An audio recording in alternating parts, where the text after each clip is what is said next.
Welcome to the Artist's Sketchbooks, written and presented by me, Christine Porter. In this series, I take you on a stroll through a small but vital and usually private part of my art practice, my sketchbooks. Welcome everyone, I'm Christine Porter. I'm a passionate watercolourist, but there's a whole lot of stuff that happens with watercolour before you get the paint out, and one of those things is sketching.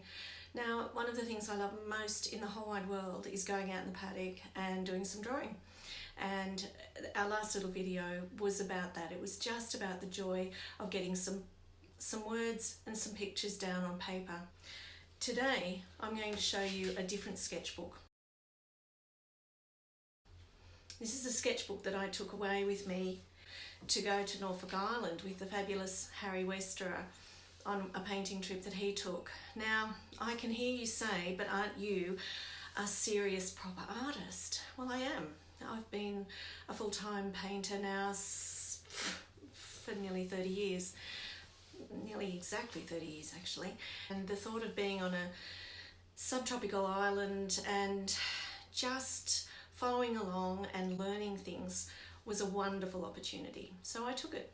I set myself the task when I went to Norfolk Island to become a better painter in the field. My sketchbook became a record of the process. This video celebrates how important it was, how it stood beside the paintings and part of the experience. This is an interesting paper. It's a sketchbook by Stillman and Byrne, and it's quite a smooth paper, quite heavy.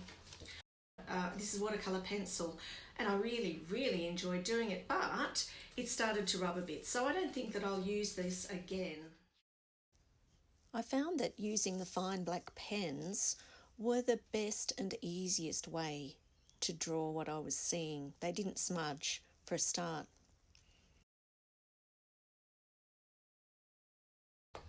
What was interesting when we did the bus tour was that instead of taking photos, because well, we can all do that, I started to make little records as our driver, Larry, was telling us stories. I either illustrated the stories or I just wrote, I painted what I could see. One day I went out in the hot sun and I'm just going, I cannot believe I did that. He says, you're experienced enough to know that you'll look at it again tomorrow before you decide if it was crap. He also said, it will make you a better painter.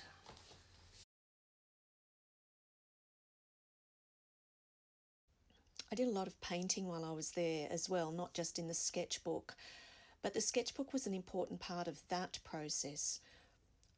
I used thumbnail drawings before I even touched a thing on the paper. It's where the quick prep sketch goes and the practice attempts. I thought to myself, those colours can't be right. So here, I put them in. I looked out to see and I went, what colour's that? No, yep, you're right, I got it, yep. They were all there.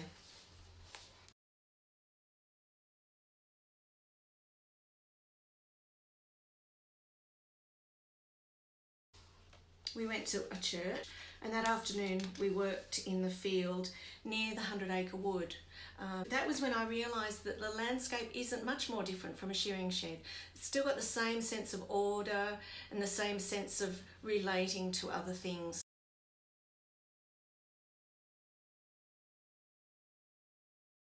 When I was wandering around, I looked at what I'd seen, and there was still a bit of time. And this is looking out over the bay,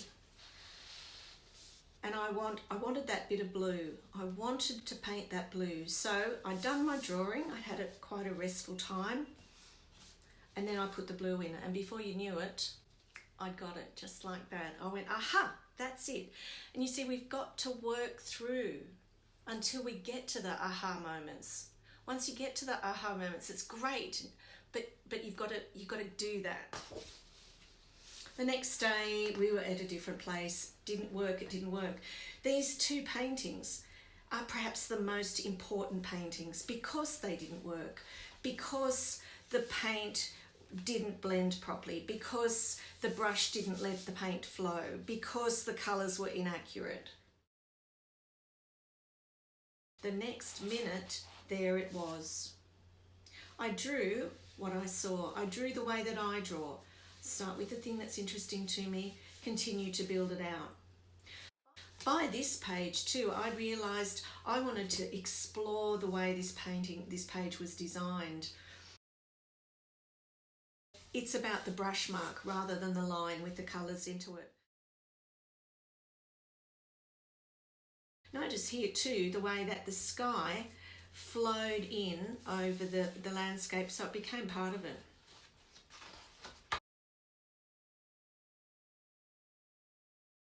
There were paintings, but this learning sketchbook is, I feel, more valuable. It's valuable to me because it's like it's got the process in it. A period of time passed. It passed from the first day to the last day. And if we compare our end results with the beginning results, it's quite different. So a fluency, there's a clarity of colour, there's a whole lot of stuff that comes from having spent time at that site. And it's all there, all that learning, the experiments, the notes, the painting processes, the record of the ebb and flow of a week's painting trip. But perhaps the most important thing is that we never stop learning.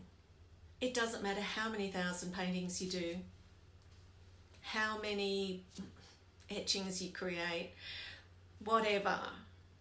If you get a chance to learn something new, go for it.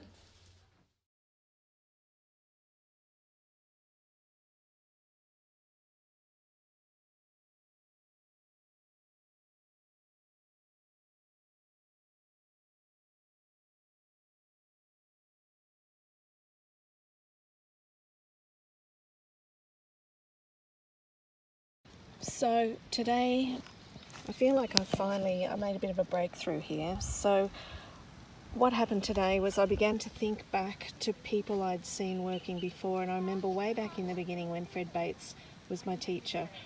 And what he did was he applied the paint in a particular way. He applied the paint by putting it on in one go. And I tried that today. And this could be his work. I'm really excited about it. So what happened was several things. First, I was the standing up artist today. I set up this easel that Harry had. The next thing that happened was that I used a much bigger brush than I had been. And the paint flowed, and I had lots of big puddles to work from. This is a small palette that I use sometimes. It's just got extra colours in it that I don't need lots of. I created a veranda for my easel so that the light wasn't shining on my page, and I didn't wear my glasses, so I'm a bit concerned when I put my glasses on whether this is still going to look okay. I also did a prep sketch, and I'm pretty happy with now. I think I can probably go out there in the field and be more sure of how I can do it. Big brush, no glasses, standing up. I think this could be it.